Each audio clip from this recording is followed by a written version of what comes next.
او الحل هيكون هو تعلم من المتاح او تعلم بالمتاح. ناس كتيره جدا بتروح للموضوع الترايل اند ايرور، بيروحوا ليه لموضوع التجربه والخطا، لانه في ثقافتنا ما تعلمناش ان احنا نروح نستثمر في نفسنا. في ثقافتنا ممكن نروح نصرف فلوس على حاجات كتيره جدا جدا جدا ملهاش علاقه بتطور حياتي. انا اللي شفته في النموذج الغربي اللي بينجح منهم انه عنده بند في حياته من مصاريفه الاساسيه اسمها بند التطوير الذاتي. انا بطور من نفسي بجزء من الدخل اللي بحصل عليه. ده مش هزار، ده زي الاكل والشرب. انا ممكن اوفر في فلوس اللبس لكن ما اوفرش في فلوس التعلم. فهنا بقول ايه الحل الموضوع الجهل ده، واول خطوه من المعاناه نشيلها من حياتنا هو تعلم من المتاح بالمتاح. يعني ايه؟ طيب انا هفترض انه في حد في زماننا هذا معدوم المصادر، ودي حاجه ممكن نبقى يعني نفرد لها حلقه كده لوحدها على يوتيوب ونقعد نتكلم عنها، لانه مفيش حد معدوم المصادر الا اللي بيقرر انه يكون معدوم المصادر.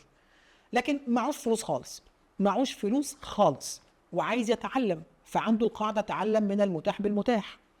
النهارده في حاجات موجوده على اليوتيوب مجانا تقدر تتعلم منها حاجات استراتيجيات عظيمه جدا جدا جدا مجانا، وتروح تطبقها علشان تشيل من حياتك فكره الجهل. طب فده اول مصدر.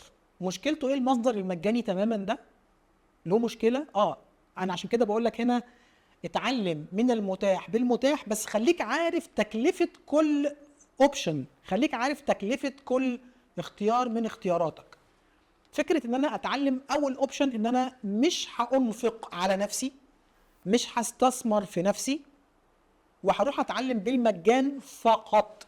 هتعلم هتعلم، هشيل الجهل اللي عندي هشيل الجهل اللي عندي، لكن التكلفه اللي الناحيه الثانيه هتكون ايه؟ هتكون شويه بطء في انك تطلع لقدام، انك تتطور. سبب البطء ايه؟ انك هتبقى بتتعلم بيتس اند بيسز، بتاخد معلومه من هنا على معلومه من هنا على معلومه من هنا، وبتحاول انت تجمعهم وتلفقهم في بعض وتوفقهم عشان تطلع بمعلومه مفيده. فشويه معلومات مش استراتيجيه، معلومات مش استراتيجيه. ايه الفرق تاني ما بين الاثنين يا جماعه؟ زي ما سمعنا سان تزو، الاستراتيجيه تفاصيلها اعمق بكتير، الاستراتيجيه بتشتغل عليك من جوه، الاستراتيجيه بتغير طريقه تفكيرك، الاستراتيجيه منهجيه متكامله. التاكتكس هي خطوات. التاكتكس تاني، انا عايز اعمل بيزنس، كلنا عايزين نعمل بيزنس، وادخل على السوشيال ميديا الاقي حد بيقول لي تعالى هعلمك ازاي تعمل اعلانات فيسبوك. اعلانات فيسبوك؟